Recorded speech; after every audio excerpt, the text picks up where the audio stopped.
बीमार हम सभी होते हैं। बीमार होने के बाद, डायग्नोसिस के बाद जब डॉक्टर हमें दवाई देते हैं तो वो दवाई, उनके पास तो वर्कलोड बहुत ज़्यादा है, तो कई बार हमें नहीं बता पाते कि आपको कौन कौन सी प्रॉब्लम है। वो तो जल्दी जल्दी में हमें दवाई लिख के दे देते हैं और हम उसको लेके ले भी लेते हैं। बट इस वीडियो में हम इंफॉर्मेशन गैदर करेंगे कि जो दवाई दी गई है वो दवाई किस टाइप की है, उनके क्या क्या फंक्शंस हैं, उनके अंदर कौन से सोल्ट मौजूद हैं, और बिल्कुल छोटी मोटी साइड इफेक्ट्स जो जनरली डॉक्टर्स हमेशा बताते हैं कि ये लेने के बाद आपको ये प्रॉब्लम आ सकती है, तो डरने की बात नहीं है। फिर भी छोटी मोटी चीजें जो हम दवाइयां ले रहे हैं डे टू डे लाइफ में किसी भी प्रॉब्लम की वजह से, उनके बारे में अगली कुछ मिनटों में हम बात करेंगे। तो सबसे पहली जो आपके पास टाइप है, सबसे पहली वो है एनाल्जेसिक्स। एनाल्जेसिक्स मतलब सिर दर्द, पेट दर्द, चोट का दर्द, किसी ना किसी वजह से कोई भी किसी भी टाइप का पेन जो होता है, उनसे हमें रिलीफ दिलाने के लिए जो दवाइयां दी जाती हैं वो है एनाल्जेसिक्स। तो नाम में ही है, एनाल्जेसिक्स क्या है, पेन रिलीवर्स हैं। दो टाइप की होंगी, एक नार्कोटिक्स और दूसरी नॉन नार्कोटिक्स। नार्कोटिक्स वो हैं जो आपको स्लीप इंड्यूस करती हैं, बेहोशी लेके आती हैं, इनकोऑर्डिनेशन क्रिएट करती हैं, बॉडी में इंपेयरमेंट कॉज करती हैं, ताकि आपको कुछ टाइम तक वहां पे प्रॉब्लम क्रिएट ना हो जहां प्रॉब्लम थी।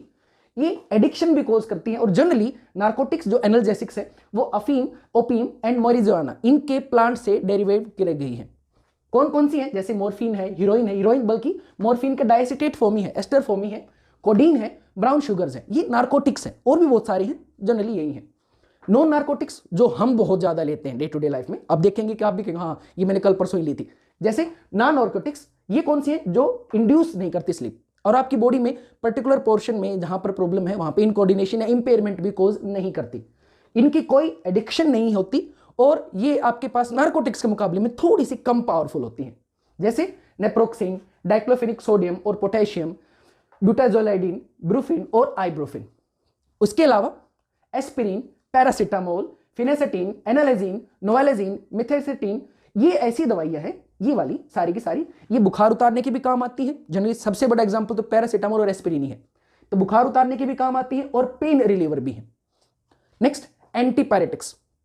बुखार हो गया किसी भी टाइप का, तो बुखार में जब हमारा टेम्परेचर 102, 103 बहुत हाई चला गया, 100 चला गया, उस टेम्परेचर को लोअर डाउन करने का काम एंटीपायरेटिक्स का होता है।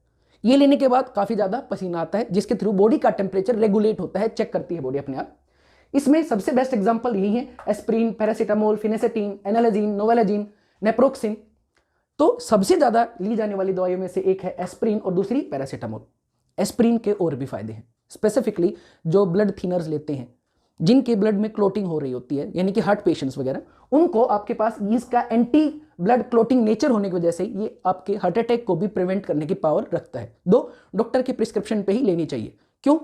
क्योंकि एस्पिरिन की एक दिक्कत है, हमारी बॉडी में जाके जब ये पानी के साथ, बॉडी में 70% वाटर है, तो पानी के साथ मिलके जब ये हाइड्रोलाइज होती है, रिएक्शन करती है, तो सैलिसिलिक एसिड बनाती है। उसकी एक प्रॉब्लम है, सैलिसिलिक एसिड आपके पेट के अंदर अल्सर्स, छाली क्रिएट करता है, जो आपके पेट में ब्लीडिंग क्रिएट कर सकते हैं। तो फायदा तो हुआ नहीं, उल्टा नुकसान और हो गया। तो ना तो ज्यादा लेनी चाहिए, दूसरा बिना डॉक्टर के प्रिस्क्रिप्शन के एस्पिरिन नहीं लेनी चाहिए। लेकिन एस्पिरिन के और भी कुछ फायदे हैं जिन पर अभी इन्वेस्टिगेशन चल रही है, कुछ रिजल्ट्स हैं लेकिन कुछ अभी भी रिजल्ट्स नहीं है, एग्जैक्ट क्लियर रिजल्ट्स नहीं है, लेकिन ये पता चला कि ये काफी यूजफुल निकली है अभी भी। एड्स के अंदर, वायरल इन्फेक्शन होने पे, अल्जाइमर के अंदर, डिमेंशिया के अंदर और कैंसर के अंदर, दो ये अभी भी आपके पास इन्वेस्टिगेशन में है। नेक्स्ट कैटेगरी है आपके पास एंटी मलेरियल्स। मलेरिया हमारे देश में बहुत ज्यादा होता था, अब भी होता है मलेरिया और डेंगू, जो आपके पास सबको पता ही मच्छर से होते हैं। तो उसमें भी बहुत हाई टेम्परेचर को डिक्रीज करने का काम एंटी मलेरियल करते हैं। ये जनरली क्यूनिन से, नेचुरली क्यूनिन आपके पास नीम की छाल से बनता था, क्यूनिन से ही बनाई गई आपके पास दवाइयां हैं। अब इनमें क्या क्या है, इनके क्लोरोक्वीन, पैराक्वीन, प्राइमाक्वीन, ये डेरिवेटिव्स हैं क्यूनिन के, जो उससे भी ज्यादा बेटर एफिकेसी रखते हैं, आपकी बॉडी के लिए फायदेमंद रहते हैं। नेक्स्ट है एंटीबायोटिक्स, बहुत ज्यादा ली जाती हैं। अब सीजन चेंज हो रहा है, जैसे जैसे सर्दियां आ रही हैं, बारिश हो रही है, एंटीबायोटिक्स हम बहुत ही ज्यादा लेते हैं। नाम अलग अलग हैं क्योंकि हमारे देश में सोल्ट नहीं ब्रांड बिकती है, इनके नाम के सोल्ट बड़े बड़े लिखे जरूर जाते हैं, लेकिन इनके ब्रांड लिखते हैं डॉक्टर प्रिस्क्राइब जब करते हैं। तो ये सोल्ट्स हैं, इनका पता होना हमें ज्यादा जरूरी है, ना कि ब्रांड नेम का। तो एंटीबायोटिक्स नाम में ही है, जो बैक्टीरिया, बायोलॉजिकल आपके पास फंगी, वायरसेस, बैक्टीरिया को किल करने के काम आए, उनको बोलते हैं एंटीबायोटिक्स। बैक्टीरिया और फंगी जैसे, एग्जाम्पल के लिए penicillin, penicillin G, penicillin F, ये on the basis of nature कि भाई ये माइक्रो ऑर्गेनिज्म को रोक रही हैं या उनको मार रही हैं, दो टाइप से डिफाइन होते हैं, बैक्टीरियासिडल और बैक्टीरियोस्टेटिक। नाम में है, सिडल आपके पास बैक्टीरिया को मारते हैं, जबकि सिडल जो है वो बैक्टीरिया की ग्रोथ को रोकते हैं। बैक्टीरिया सिडल जो है उसमें आपके पास पेनिसिलिन, ऑफ्लोक्सिन, अमाइनोग्लाइकोसाइड्स हैं, जबकि बैक्टीरिया स्टेटिक्स में एराइथ्रोमाइसिन, टेट्रासाइक्लिन और क्लोरमफेनिकोल है। ये जरूर किसी ना किसी आपने देखी होंगी, जब भी आप दवाई लेते हैं तो देखिए जरूर कि हाँ एंटीबायोटिक ले रखी है। उसके अलावा आपके पास किस किस टाइप की बीमारियों पे ये बैक्टीरिया, यानी किन कौन से बैक्टीरियाज के ऊपर ये यूज हो सकते हैं या कितने बैक्टीरिया पे यूज हो सकते हैं, उसके हिसाब से एंटीबायोटिक्स को एक और टाइप से आपके पास क्लासिफाई करा गया है, और वो है नैरो स्पेक्ट्रम एंटीबायोटिक्स और ब्रॉड स्पेक्ट्रम एंटीबायोटिक्स। नाम में ही है नैरो, जो सिर्फ कुछ पर्टिकुलर टाइप के बैक्टीरिया को ही इनहिबिट करते हैं या किल करते हैं, और ब्रॉड जो बहुत सारी टाइप के बैक्टीरिया को किल करने की अपने अंदर पावर रखते हैं। जो आपके पास क्वाइट स्पेसिफिक है नैरो स्पेक्ट्रम में, उसमें दो बहुत ज्यादा यूज होने वाली जो आपके पास मेडिसिन है वो है पेनिसिलिन और स्ट्रेप्टोमाइसिन। पेनिसिलिन सोर थ्रोट के अंदर, गले में खराश वगैरह, गोनोरिया, रूमेटिक फीवर और लोकल इन्फेक्शंस, कहीं छोटे मोटे बॉडी में इन्फेक्शंस के लिए दिए जाते हैं। वहीं स्ट्रेप्टोमाइसिन टीबी, मेनिंजाइटिस, निमोनिया और लोकल इन्फेक्शंस में दी जाती है। उसके अलावा ब्रॉड स्पेक्ट्रम जो बहुत सारी बीमारियों को ठीक कर सकते हैं, जैसे टाइफाइड हो गया बेटा आपके पास, जिस टाइप से आपके पास और भी सोर थ्रोट हो गया, गले में दर्द वगैरह या कान में दर्द वगैरह, छोटे मोटे इन्फेक्शंस हो गए, उनमें जो दी जाती है वो टेट्रासाइक्लिन, ऑफ्लोक्सिन, क्लोरोमाइसिटिन, अमोक्सिसिलिन, एम्पिसिलिन और क्लोरमफेनिकोल ये दी जाती है। लेकिन ध्यान से, एंटीबायोटिक कभी भी खुद ना ले, कभी भी अपने आप से मेरे को तो पता ये दी थी लास्ट टाइम डॉक्टर ने, नहीं, हमेशा डॉक्टर से पूछ के ले। और यहाँ की सबसे बड़ी गलती जो हमेशा डॉक्टर्स बोलते हैं, जैसे ही आपको प्रॉब्लम का सॉल्यूशन होना ठीक लगे कि हाँ भाई जुकाम था, गले में दर्द था, अब ठीक हो गया है, आप गोली या दवाई लेना बंद ना करें। जितने दिन का कोर्स दिया उतने दिन का कोर्स जरूर करें। वजह, डॉक्टर को पता है कि इन्फेक्शन का लेवल कितना है, उस हिसाब से वो आपकी 2 दिन 3 दिन 4 दिन डोजेस देते हैं। लेकिन अगर आप 2 डोज के बाद या 3 डोज के बाद रोक देते हैं तो वो बैक्टीरिया जो कंप्लीटली अभी नहीं इनहिबिट हुआ था, नहीं किल हुआ था, वो फिर से रिकवर हो सकता है और अगली बार आपको डोज और भी ज्यादा देनी पड़ती है। तो इसलिए यहां पर ध्यान देने की बात यह है कि अपने आप कभी भी एंटीबायोटिक्स ना लें, और दूसरा, डॉक्टर जितने दिन के लिए दे उतने दिन के लिए दवाई जरूर लें। अब चलते हैं नेक्स्ट कैटेगरी के ऊपर। अब चलते हैं छोटी छोटी मेडिकल प्रॉब्लम्स पे, जैसे भाई एंटीसेप्टिक्स हैं, छोटी मोटी चोट लग जाती है, आँख में छोटा मोटा कुछ आपके इन्फेक्शंस हो गया है, उनमें प्रॉब्लम्स में आपको फर्श की सफाई करने के लिए, या कोरोना में जब हम अपने आप को सैनिटाइज कर रहे थे, तो उनके लिए कौन कौन से आपके पास मेडिसिन हम डे टू डे लाइफ में यूज़ कर रहे हैं। तो एंटीसेप्टिक्स सेपेसिस को जो कंट्रोल करती हैं, मीनिंग जो अब आपके पास बॉडी के अंदर जो हम बोलते हैं ना देसी लैंग्वेज में कि पक गई है बीमारी, वो घाव पक गया है वगैरह, उनको रोकने के लिए आपके पास जो यूज़ होती है वो क्या होती है, एंटीसेप्टिक्स। तो करते क्या है, किल और प्रिवेंट ग्रोथ ऑफ माइक्रोब्स, हमारी बॉडी के लिए हार्मफुल नहीं है, इसलिए कट्स पे और वुंड्स पे आप इनको अप्लाई कर सकते हैं। इवन एंटीसेप्टिक्स आपकी बॉडी के ओडर को, जो बैक्टीरिया की डिकम्पोजिशन जो हमारी बॉडी में हो सकता है, हमारे माउथ पे हो सकता है, उनमें जो भी आपके पास प्रॉब्लम्स हैं उनको भी क्योर करने के काम आती हैं। इसलिए आपकी फेस क्रीम्स के अंदर, पाउडर्स के अंदर, डिओड्रेंट्स के अंदर, सोप्स के अंदर, ब्रेथ प्यूरिफायर्स के अंदर भी एंटीसेप्टिक्स यूज किए जाते हैं। और कौन कौन से एंटीसेप्टिक्स हैं वो यहाँ बता रखे हैं, जैसे बोरिक एसिड यूज होता है आई वॉश के लिए और बेबी पाउडर्स में, क्लोरीन ड्रिंकिंग वाटर को क्लीन करने के लिए, जो ब्लीचिंग पाउडर से निकल के आता है क्लोरीन, ये ड्रिंकिंग वाटर को सैनिटाइज करने के काम आता है। डेटोल सबको पता ही है, पता होना चाहिए, क्लोरोजेलिनोल और टर्पिनियोल से बनता है। बिथियोनल आपके मेडिकेटेड सोप्स के अंदर है। सेवलोन डेटोल का कम जलने वाला आपके पास ऑप्शन, जिसके अंदर क्लोरोहेक्सिडिन ग्लूकोनेट है। आयोडोफॉर्म ये भी एंटीसेप्टिक है। टिंक्चर ऑफ आयोडीन, जिसके अंदर 2 से 3% आयोडीन अल्कोहल और वाटर के सॉल्यूशन में मिलाया जाता है।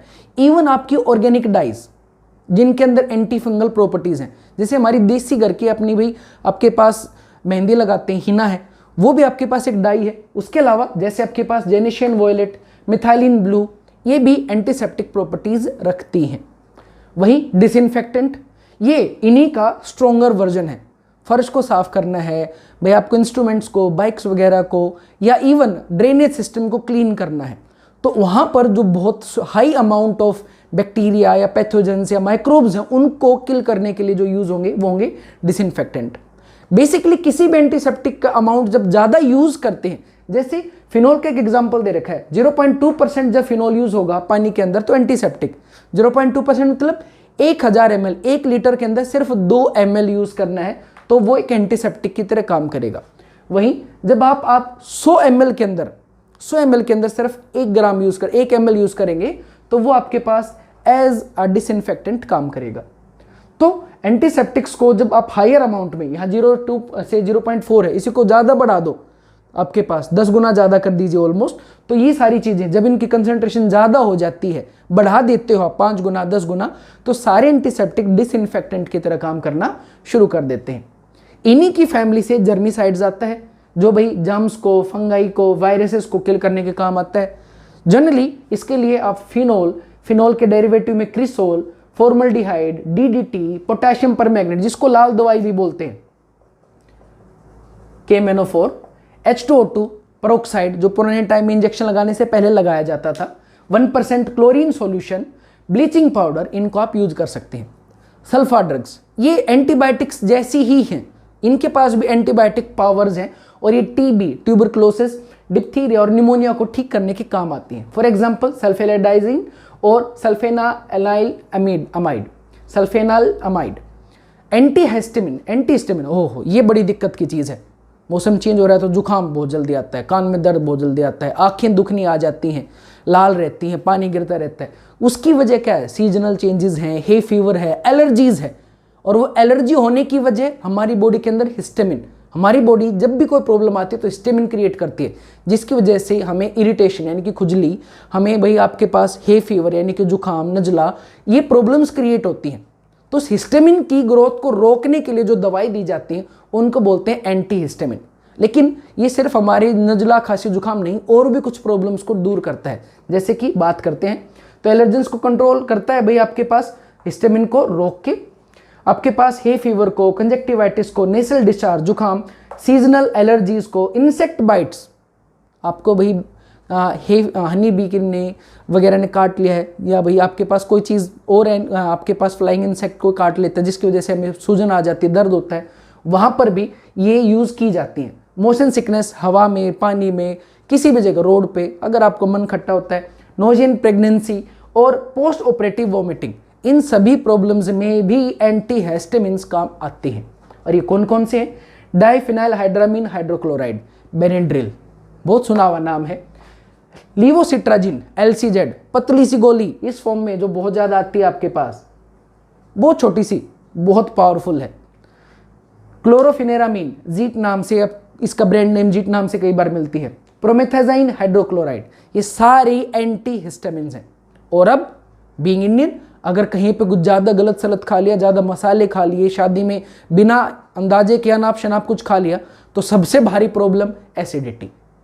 एसिडिटी को भी कंट्रोल करने के लिए एंटासिड्स हैं, जो आपके पास केमिकल हैं। नेचुरल तो सबको पता है, कच्चा दूध है आपके पास, या कड़वी चीज़ें हैं भाई, लौकी है आपके पास, पपीता है, पीला अमरूद है, ये तो है ही हैं, ये तो लोकल हैं। लेकिन अगर बहुत ज़्यादा अमाउंट में हो जाए तो आपके पास एंटासिड्स हैं जो एसिडिटी को कंट्रोल करते हैं, क्योंकि हमारे पेट के अंदर जो HCl है वो ज़्यादा क्रिएट हो जाता है, तो उसको ये न्यूट्रलाइज करते हैं।